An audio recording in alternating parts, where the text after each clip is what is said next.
Okay, guys, after my initial report, I think I noticed something that people should be aware of, again, on the current subject of liquidity. Now, as I can see, since there's one market maker in Coinbase across all the trading pairs, the client's going to be operating in a deficit. Of course, we're at the will of the market maker, not the market, which is not the way it's supposed to be run. Um, when I look at this from the point of liquidity, and I see Trader putting up 2 trades to keep the price of Litecoin specifically at a certain price. The dump and pump, the pump and dump that Charlie Lee and Brian Armstrong did when they brought Litecoin onto the system of Coinbase. Charlie Lee systematically selling his coin at a really high, one of the highest prices it's ever been. Then he donates some of his coin to the Litecoin Foundation, disperses some of his coin, sells it off, and then gives some to the Litecoin Foundation, which he is the head. Then they went and bought a part of a WEG bank in Germany. And then you wonder, for this market to grow,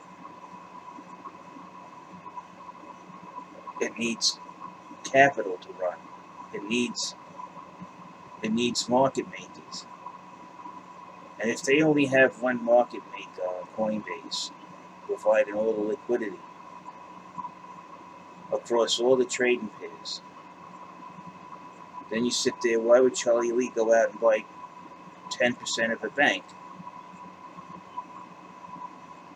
I think these guys are to tell you the truth, I think Coinbase is in a hidden financial crisis. And the reason why I think is because the activity, there's alarm bells there. You have Charlie Lee, who used to work for Coinbase, tit-tat with Brian Armstrong, and when they freeze people's accounts, it's because, and they say it's an accident. No, it's not. It's a liquidity problem that the exchange has, in both having deficits in coin and in cash.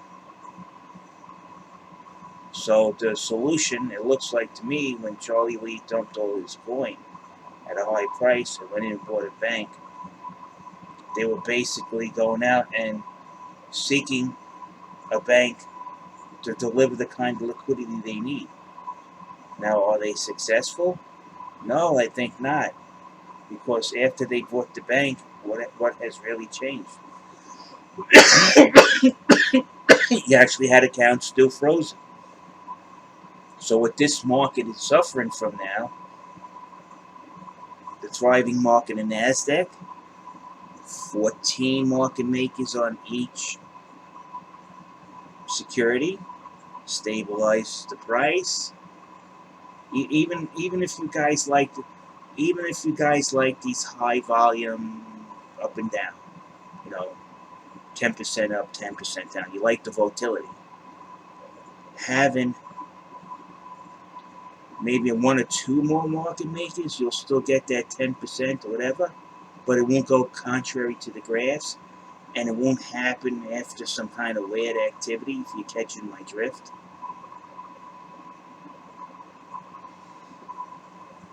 So if we don't have the proper liquidity in the market, you'll also see the market maker actually has the tendency to follow the worst case scenario. Is actually working against the rest of the clients by dumping the market in order to maintain the liquidity. So this is a thought that a lot of you guys out there who are just looking at the TNA, the financial backing of an exchange will also affect the price. And I'll give you an example. What happens when Cripsy no longer had the funds available to keep their exchange moving. They closed, right? What happened to Mt. Gox when they didn't have enough liquidity or coin? They had financial trouble. They went under. This is why we keep telling you guys to pull your coin off the exchanges. And then these guys will probably also, what I suspect, is that when they went to a bank or any financial institution, now that these have been declared securities, these guys can start seeking the liquidity that they wanted, but it backfired on them because the banks do not want to finance their own competitor. The whole financial system, crypto is their main rival and competitor. Now, since 1913, the Fed has had a monopoly on barter script, which this is it. That's all this is barter script. Now you're telling people the more you use this barter script, the more valuable it is. So you use it every day, and you put some to the side, and you actually will get more money in interest. Well, I'll say interest because the more you use this, the more valuable these currencies become. So if you would use some 10,000 on a daily basis doing transactions, buying and selling it, and you had 10,000 in reserve, your actual use of the currency will also increase the value of what you hold. And I honestly think that these guys know they're outgunned when it comes to what the client sees as valuable to him.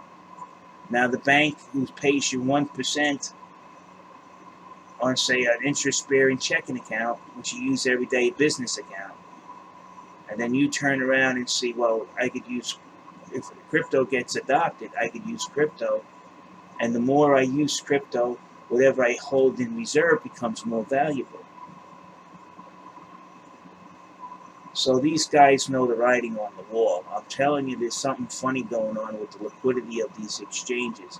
And no technical analysis can tell you about the liquidity of the exchanges.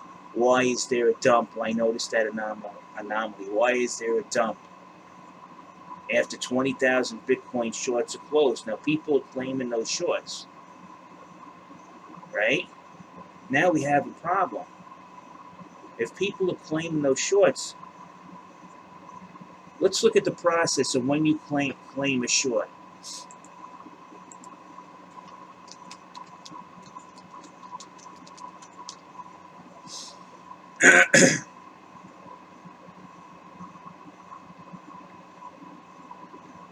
You don't even see anything about that.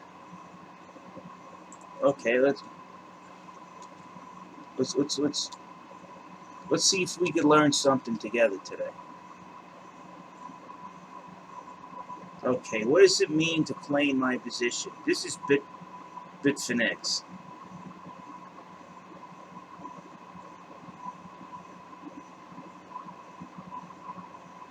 You see this? Basically, I was using the short position to sell some of my Bitcoins during this price rise without actually selling them. That should tell you something right there. You see, this is why I don't like these guys who take on Bitfinex. I have a BTC US short. I always have a great number of BTC in the wallet in the short position, so I had zero funding cost. The position is in profit. Basically, I was using the short position to sell some of my Bitcoins during this price rise without actually selling them for tax purposes. But now I changed my mind. I like to sell them. So I say I have 20 Bitcoins and a short for 10 Bitcoins. I want to close my short and have 10 Bitcoins. Can I do this with the claim position fund? You see what they're doing here? Okay. So now they can actually use this claiming a short position to sell off their coin. Let's see how they do it. Claiming a position only closes out the part of the margin position that's in profit.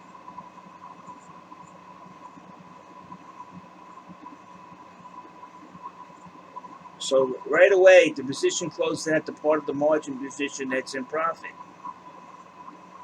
So what's that tell you? So that they took profit. If you want to sell bitcoins, you have to exchange them via the exchange market on Bitfinex.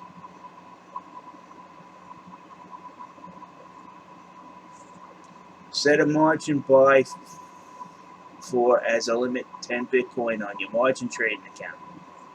So he's buying on margin. This closes your short. This is, I'm telling you, that anomaly I seen yesterday was showing sales that were going through that did not show on the trade positions. This is what happened yesterday on that anomaly I seen on the exchanges. So Sonny Decree and the chart guy are wrong.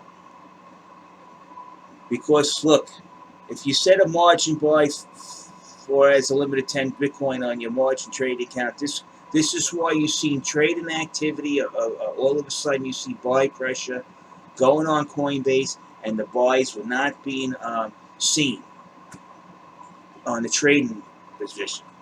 This closes you short at the best price for half the fees because it's a limit order. You can set it 1 penny below the best offers on the order book to help guarantee it'll get filled. At the same time, go to your exchange account and set a limit sell for 10 Bitcoin. For the remaining 10 BTC you have, at one cent more expensive than your margin buy.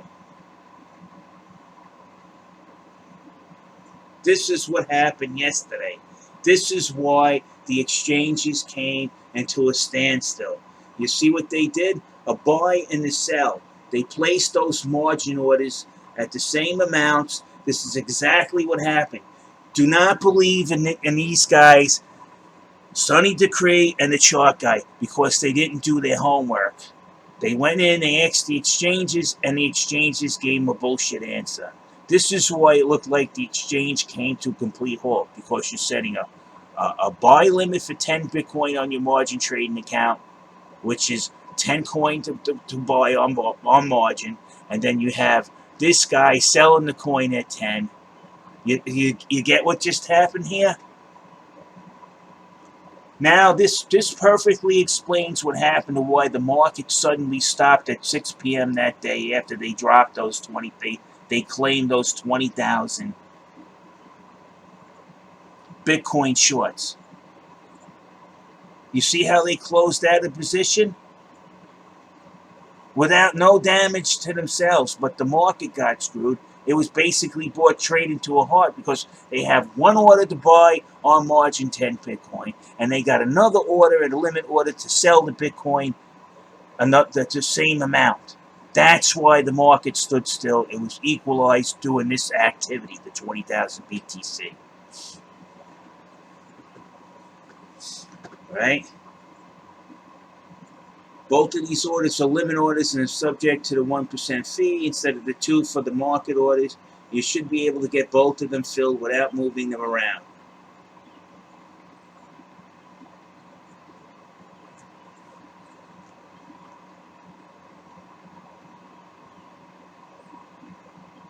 You can also sell your 10 BC into your margin short one.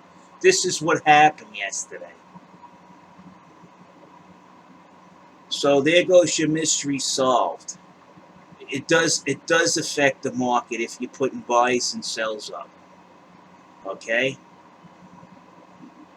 If you're buying something on margin, that means you're borrowing coin from an exchange that probably doesn't have it. So they have to go out and buy it.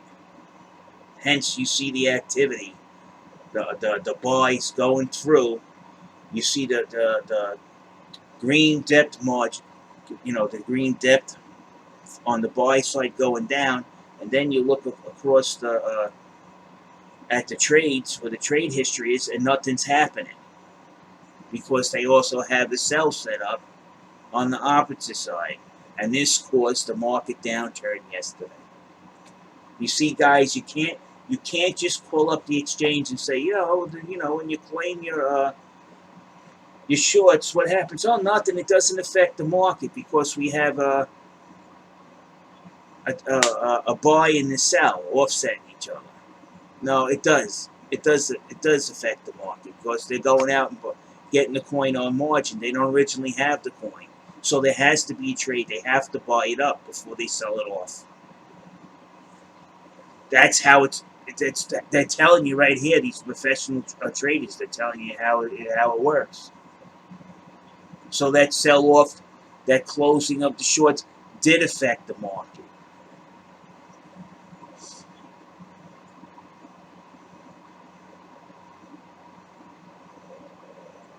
You're telling me there's a buy. You see the buys going through. After they get their margin account filled with the coin that they want to borrow, and then they dump it. You're going to tell me to close out, to claim their short positions. You're going to tell me that's not going to drive price down after they get their margin account filled. Then they turn around and sell off their coin, their shorts, and close out their shorts, which is, nah, you guys are so wrong. They sold, they sold those 10 BTC in this. Instead of using it to fill in their margin order, they sold it off on the market, and that made the price go down. It's that easy. This is not really that complex that you can't understand its effect on the price. Never mind the bullshit. Sonny Decree and a chalk eye, never mind the bullshit that exchanges gave you. They were thinking on this point that they were going to sell when they took the margin out, and when they did the sale, they could have sold the BTC into their margin order and paid that off. They didn't do that. They dumped it on the market, and that's why the market went down when they closed the 20,000 BTC shorts. There you go. It's that simple.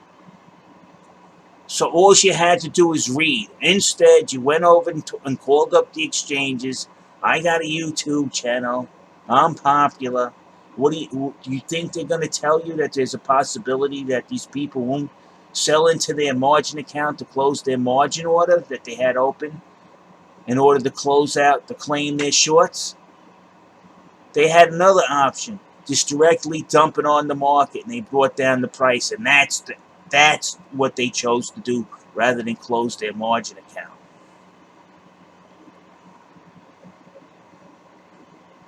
And now they went back in, and after they you see what they did? Oh, this is so easy to understand. You know, you guys at Sonny Decree, you really got me upset and twisted on this one. Because now you see the person who went and instead of going in and selling into their margin account and closing that margin order and settling with the exchange, they went and dumped their order on the regular exchange, dumped the price down, bought back the coin at a cheaper price, and then closed their margin account. You know, you guys got bullshitted by the exchanges. They picked the best. They picked the best scenario that puts a good light on them. But that's not what happened. Yes, the day when the market went down. When they went to close off their 20,000 Bitcoin shorts, they went and pulled out the margin on them, right?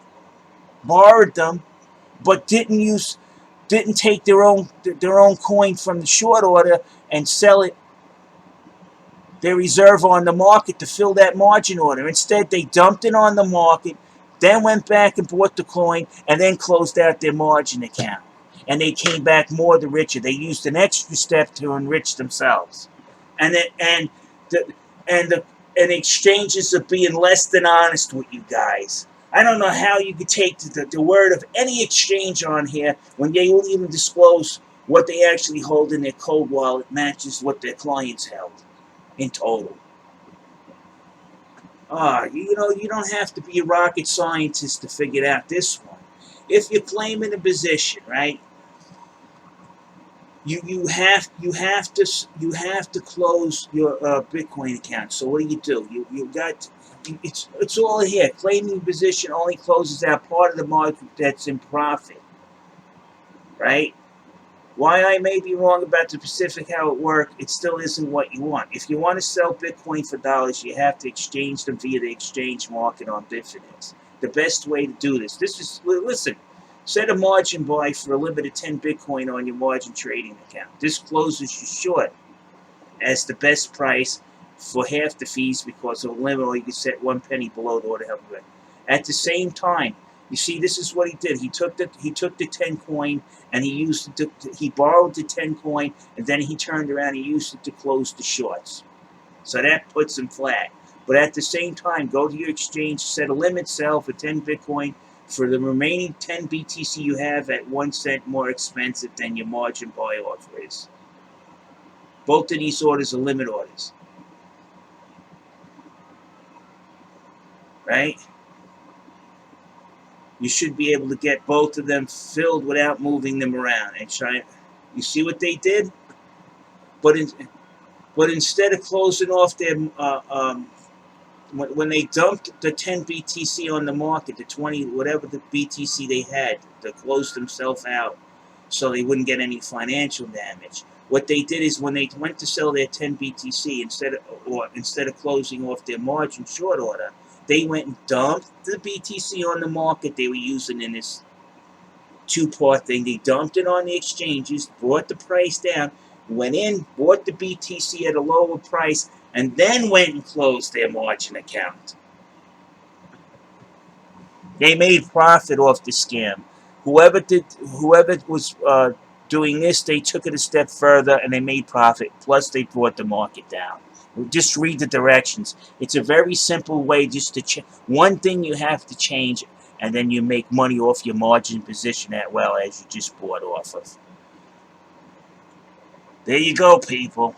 So don't listen to these guys over there, Sonny Decree, and the chart guys saying that the exchanges told them there'd be no effect. No, it's up to the trader that's doing this trade. If they do it the way the exchanges imagine, then there's no market repercussions for this. But all they have to do is change one little thing, and not only do they close off their margin position for the coin that they borrowed on this, but they also make profit by changing it by one little tweak, by dumping directly on the market the 20,000 BTC claimed shorts on the market when they closed them, and then they lower the price.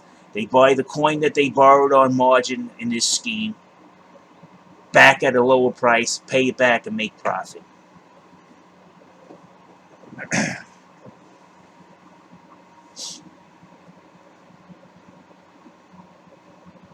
These guys, they cracked me up.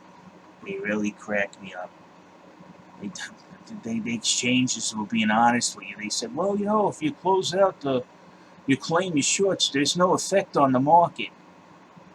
You're moving the market. If you're going in, you're buying coin on margin, then you're clearing out all your shorts. The first ones you take care of, the ones that are in profit. So you take those shorts out first. And they're telling you to borrow against this. This is the way it is. Except he added one step. He did not sell you 10 BC into your margin short order to close it out if you wanted to, but they didn't want to. They kept the 10 BTC margin account open. They dumped the coin on the market, driving down the price, and then they came back and bought the Bitcoin at a cheaper price, kept the difference, and then closed off their margin account. Do you get it, Sonny? Yes, claiming your shorts affects market price. If you use your brain and see how they do this, besides the exchange given directives, you should come and find out about how the traders are actually doing that. Now he didn't. You see, he skipped a step. You could also sell out your 10 BC into your own margin shorter to close it out if you wanted. But yeah, he wanted to do that. but he wanted to make profit. So you take your 10 BTC or 20,000 BTC, you throw it into the market and you dump the price down. You just start dumping it. Then after you've done that, you just buy back the BTC at a cheaper price. You take the difference in cash that you got that off to the side now. You got your 10 BTC and you close off your margin account and you made profit and you also brought the market down. Thanks, guys, for your thorough investigation.